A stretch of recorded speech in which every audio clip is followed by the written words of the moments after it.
Estimados estudiantes, les saluda la licenciada Caterina Egono Luisa, encargada del área de Ciencias Sociales. Vamos a continuar con un nuevo tema hoy que nos compete y es riqueza, economía, democracia y ciudadanía de nuestro país, Ecuador. ¿Cuánta riqueza tiene el Ecuador? ¿Cómo se maneja la economía? ¿Y cuál es la democracia que nosotros tenemos en el país? Ecuador es un país que tiene muchos recursos naturales, por el cual podría surgir económicamente, pero por el mal manejo, por la corrupción o por diversos factores externos, nos hemos mantenido como un país tercermundista, un país que no se ha desarrollado como debería. Todos estos, bueno, a continuación vamos a ver todos los recursos naturales que tiene nuestro país. Estos se dividen específicamente en dos: los recursos naturales. El primero es el recurso renovable, que son todos aquellos que pueden ser recuperados después de su uso. Es decir, se puede reutilizar, se puede dar un doble uso. Ejemplos de estos recursos renovables son, por ejemplo, el agua dulce, la agricultura, la madera, las fuentes de energías renovables. Y otro tipo de recursos son los recursos no renovables, es decir, lo contrario. Son aquellos que después de su utilización ya no pueden ser producidos de nuevo, ya no se pueden reutilizar. Ejemplo de ello es el gas natural, el petróleo, los minerales y ciertos metales. Estos son los dos tipos de recursos naturales del Ecuador. Ahora vamos a conocer los recursos que existen en nuestro país según las regiones naturales. Empezamos con el primero, la cordillera de los Andes, que está ubicada en la región Sierra. Esta es realmente amplia porque recorre desde el norte hasta el sur del país. ¿Por qué se caracteriza la cordillera de los Andes? Por la relieve que tiene, por las montañas, por los volcanes, por toda esta zona no seca, una zona tropical y bueno, sobre todo tropical. Esta zona, la cordillera de los Andes, tiene algunos ríos, tiene algunos lagos que sirven para generar la energía eléctrica. Entonces tenemos ya aquí un recurso natural. Luego también vamos hacia la derecha y tenemos la costa ecuatoriana. La costa ecuatoriana también tiene mucha selva, tiene muchos bosques, posee haciendas agrícolas y también son productoras de materias primas principales, importantes para nuestro país, como es el cacao, el banano, la caña de azúcar, las frutas tropicales como el mango, por ejemplo, entre otros.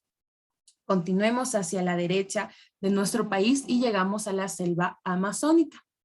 En la selva amazónica también hay bosques, también hay selvas con un clima tropical húmedo, en donde se han encontrado yacimientos petroleros. Esta exportación del petróleo es uno de los mayores ingresos en nuestro país, Ecuador. Además de la selva amazónica, también tenemos a las Islas Galápagos, que junto con la selva amazónica, la costa ecuatoriana y la cordillera de los Andes, tiene una gran variedad de flora y fauna.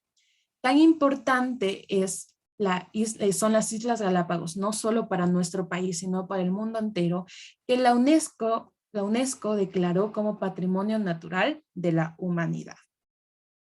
¿Okay? Estos son los recursos naturales de nuestro país. Ahora, estos recursos naturales también tienen diferentes formas de trabajo o sectores económicos del país. ¿Cómo se da la economía ecuatoriana? Tenemos tres sectores principales. El primer sector pertenece a todas las actividades económicas que se encargan de producir las materias primas principales, esenciales, como por ejemplo lo que ustedes ven en esta imagen, la agricultura, la silvicultura, que se refiere a los bosques, a sembrar plantas en la selva. Tenemos también no solo la agricultura, que nos da los frutos, que nos da el cacao, que nos da las flores, que nos da la caña de azúcar. También tenemos los proveedores de alimentos, como la pesca, por ejemplo, la crianza de animales, como están viendo en la pantalla. El sector primario son todas las actividades que nos dan la materia prima, el producto tal cual, sin manipulación. Tenemos el segundo sector de nuestro país, en cambio, que involucra a las industrias y fábricas que transforman la materia prima, que transforman todos estos productos y ya los dan como productos elaborados y ahora sí pueden salir a comercializar. Además de estas industrias o fábricas que son muy pocas en nuestro país, tenemos también la artesanía que pertenece a este sector secundario. Y uno de ellos tenemos, por ejemplo, los sombreros de paja toquilla que son muy conocidos porque lo hacen principalmente en Manabí y en Cuenca. Tenemos el sector primario, el sector secundario. En el primario tenemos el producto sin manipulación, en el sector secundario las fábricas lo transforman y tenemos el sector terciario en donde ya estos pueden comercializarse. O también pertenecen a estas empresas que brindan un servicio a la comunidad.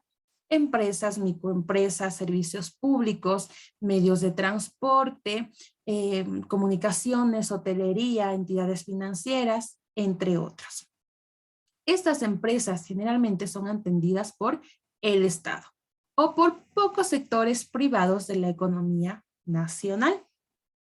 Y estos son los tres sectores económicos del país. Por eso ustedes conocen a personas que trabajan, unos en el sector primario, en la agricultura, otros en el sector secundario, por ejemplo, en estas fábricas, en estas industrias pequeñas en donde se elaboran, se transforman los productos, o también en la artesanía.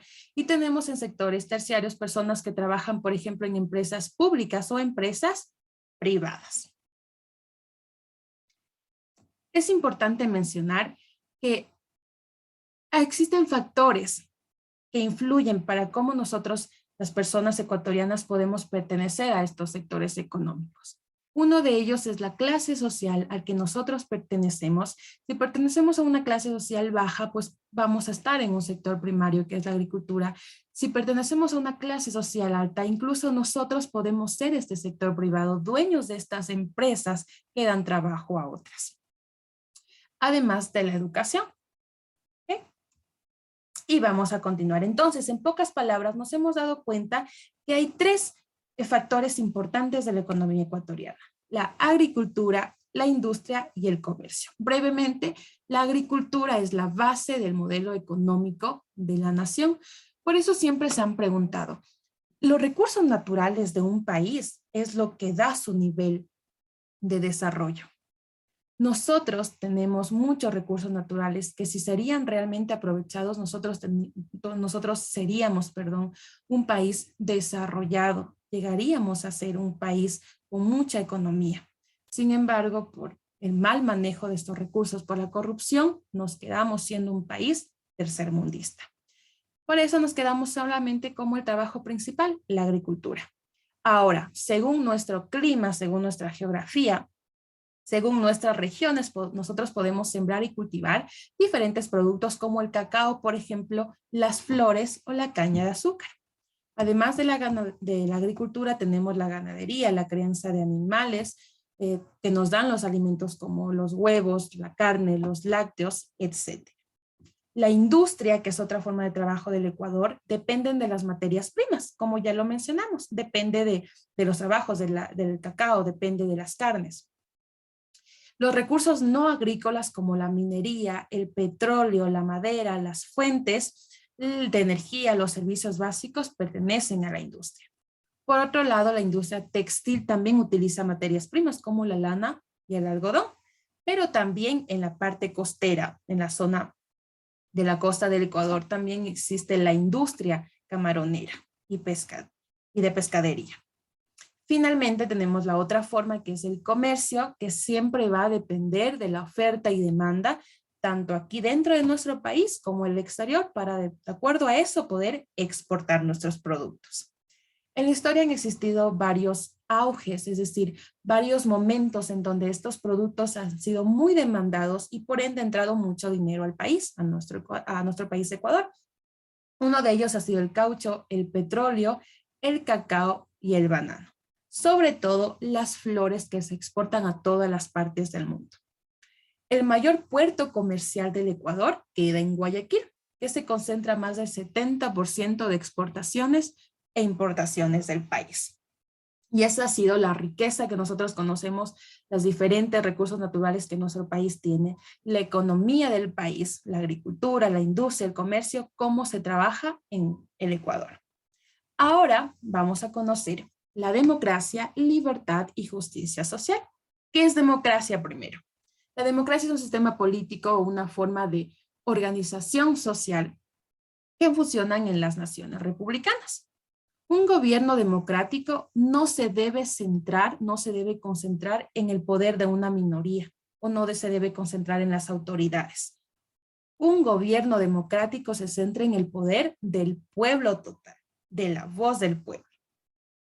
Existen para que funcione realmente el gobierno democrático, deben existir dos variantes o dos aspectos importantes. La primera es la democracia representativa.